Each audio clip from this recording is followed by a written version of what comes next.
Bonjour à tous et bienvenue sur Crypto Flash, la chaîne de l'actualité crypto. Aujourd'hui, nous allons parler d'une blockchain qui réduit fortement son inflation et c'est une bonne nouvelle pour le token. On va aussi parler de l'USDT et du DOJ, le département de la justice aux États-Unis. Je vais vous parler de Blast. On va revenir sur le staking en France et son imposition. Ça pourrait avoir pas mal d'impact et voilà, et pas mal d'autres choses aussi en cours de route. Pour ceux qui ne connaissent pas la chaîne, n'hésitez pas à vous abonner tous les jours, le meilleur de l'actualité crypto. Et tout de suite, le cours des crypto-monnaies. Légère baisse générale aujourd'hui. Bitcoin 37 500 $, Ether 2070 $, moins 0,57%. Bref, une baisse, on va dire, qui impacte la plupart des crypto-monnaies. XRP plus 0,58% aujourd'hui. Et tout de suite, je voulais vous parler de Cosmos. Regardez, Cosmos, 4,5% de hausse aujourd'hui. Qu'est-ce qui se passe avec Cosmos? Eh bien, ils viennent d'annoncer, plutôt la communauté avec les validateurs viennent de voter pour une baisse assez importante de l'inflation. On passe à une inflation maximum à 10% sur le Cosmos Hub, donc sur le token plutôt Atom du Cosmos Hub, alors qu'on était aux alentours de 14% au préalable. Ça a été fait voilà, sur le forum, vous pouvez voir la proposition qui a été envoyée.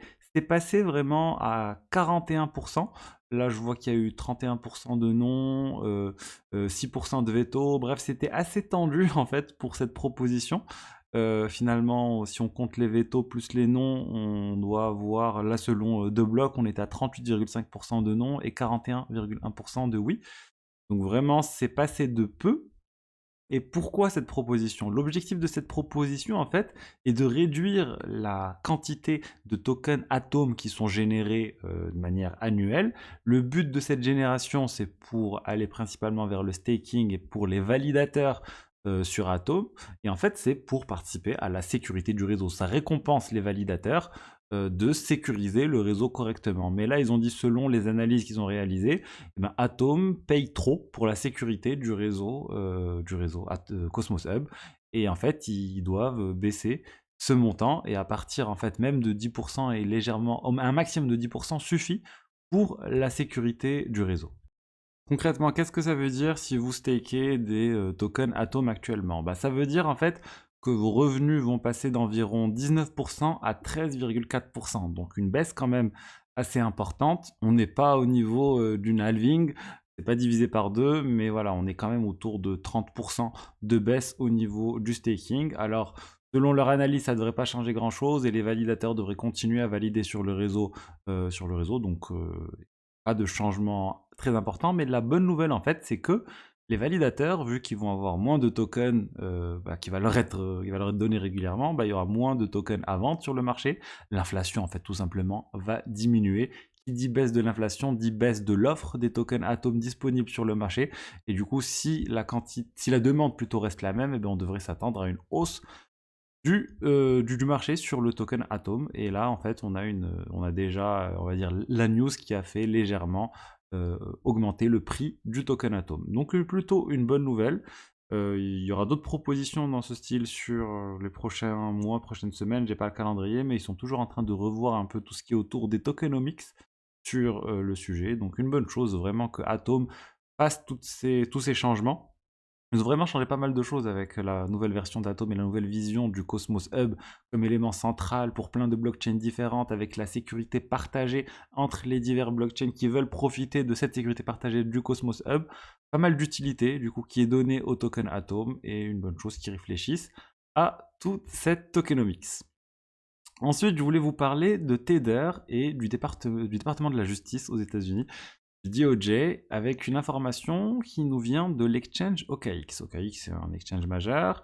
Et là, ils ont dit, après une investigation coordonnée avec le DOJ, avec Tether, avec OKX, il y a même MusakXBT a priori dans l'affaire, eh ben, ils viennent de bloquer, suite à leur demande, Tether vient de bloquer 225 millions d'USDT qui étaient sur des wallets détenus par des personnes, donc sur des MetaMask, sur des ledgers, peu importe, c'était vraiment en dehors des exchanges. Tether a bloqué 225 millions de dollars parce que c'était issu d'un syndicat du crime international. On parle d'une arnaque de pig butchering. C'est quoi cette arnaque de pig butchering? C'est souvent des gens qui se font passer pour des femmes et qui se mettent à avoir des relations romantiques à distance avec des personnes. Et à un moment donné, il leur demande d'envoyer des cryptos pour X ou Y raison, pour un investissement, pour autre chose, et les gens se font avoir et perdent beaucoup d'argent, et on peut voir que ça peut aller jusqu'à 225 millions de dollars en totalité. Donc là, pour moi, il y a deux éléments importants à noter sur cette affaire. Premièrement, on est en train de voir que, faut pas oublier que l'USDT que vous avez sur votre wallet peut à tout moment être bloqué par Tether. X ou Y raison, si on se rend compte, voilà, que il y a des choses pas très nettes qui sont faites avec ça. Normalement, si vous avez rien à vous reprocher, ça ne devrait jamais arriver. C'est fait dans des cas extrêmes, mais c'est juste à garder en tête. Mais l'autre point pour moi qui est important de noter, c'est que Tether est en train d'essayer de se faire une bonne image auprès du DOJ, du département de la justice. Je pense qu'un jour ou l'autre, Tether devra affronter le DOJ comme Binance est en train d'affronter le DOJ avec l'amende qui a été donnée, le règlement à l'amiable. Et je pense que là, c'est aussi une stratégie pour un peu montrer patte blanche, je dirais voilà, écoutez-nous, on travaille avec vous, etc. Donc, si un jour on a une amende, ne nous donnez pas une trop grosse amende. Parce que là, par contre, si Tether a une amende trop importante, on connaît en fait a priori combien a Tether d'argent. Si l'amende est plus importante que les dollars qu'ils sont censés avoir en banque, ça pourrait créer une panique en fait sur l'USDT. Donc ça aussi, c'est quelque chose qu'il faut surveiller. Moi, je vous ai toujours dit de diversifier vos stablecoins. Ensuite, j'ai fait un tweet qui a pas mal marché, un peu controversé. Et je dis, si vous tradez, vous allez perdre de l'argent. Beaucoup d'influenceurs sont des traders et cela encourage les nouveaux utilisateurs tous les jours à se plonger dans le trading en traçant des figures de tasse et d'épaule sur des graphes. Et pour moi, vous avez autant de chance en allant chez une voyante ou une spécialiste de l'astrologie ou autre pour prédire le cours des crypto-monnaies. Donc voilà, si vous faites partie des 1% de gagnants de chance, bravo à vous. Mais si vous croyez vraiment dans les cryptos et leur potentiel sur le long terme, la seule solution, c'est le holding. Pour moi, le risque, en fait, c'est que vous finirez par louper le train en sortant au mauvais moment. C'est assez controversé. Je connais pas beaucoup de personnes qui pensent 100% holding.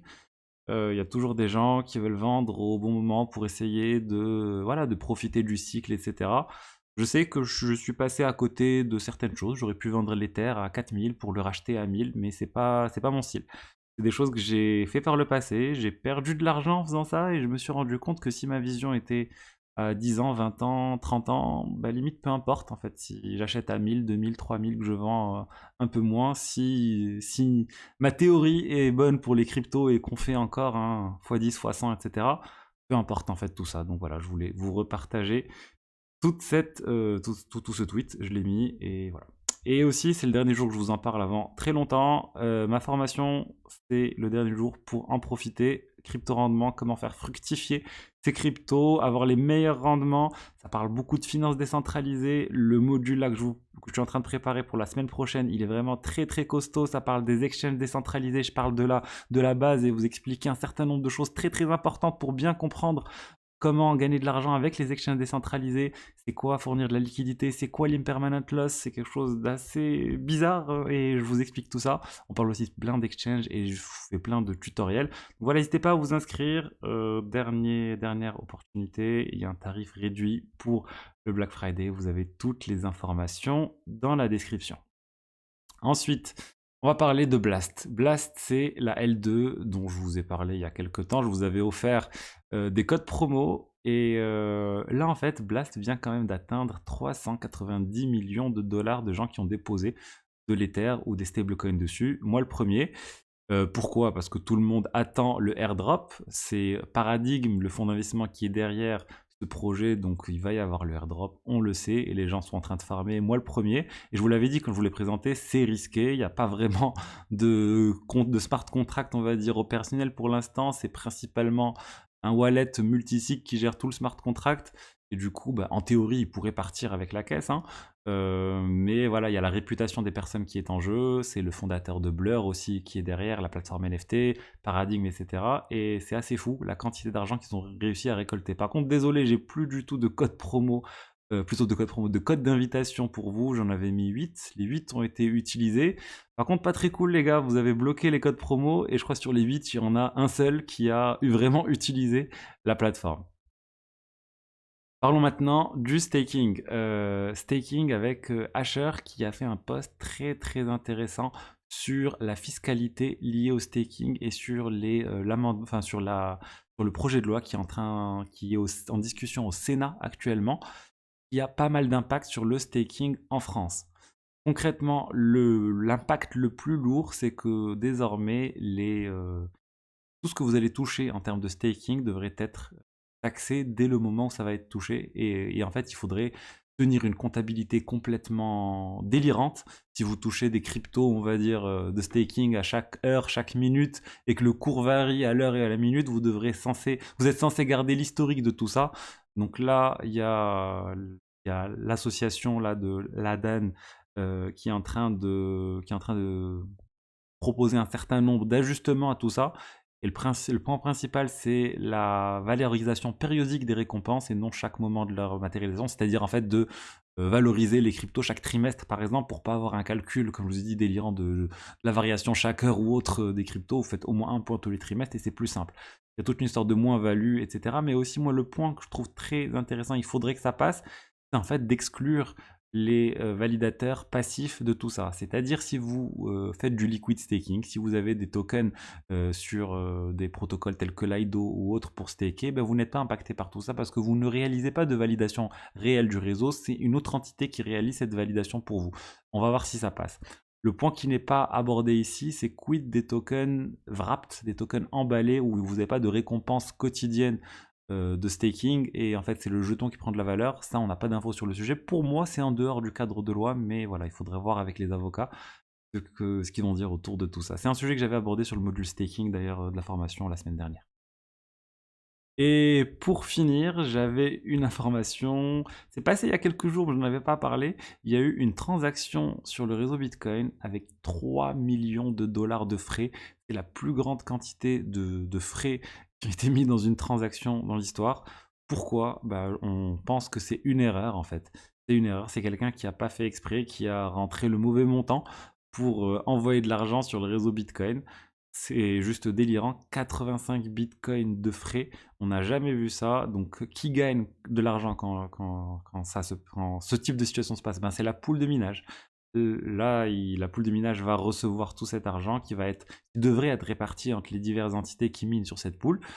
Et malheureusement pour la personne, ça devrait être très compliqué de récupérer cet argent. Il peut contacter la pool de minage, essayer d'échanger avec elle, essayer de comprendre, essayer et voir s'il peut récupérer une partie au moins.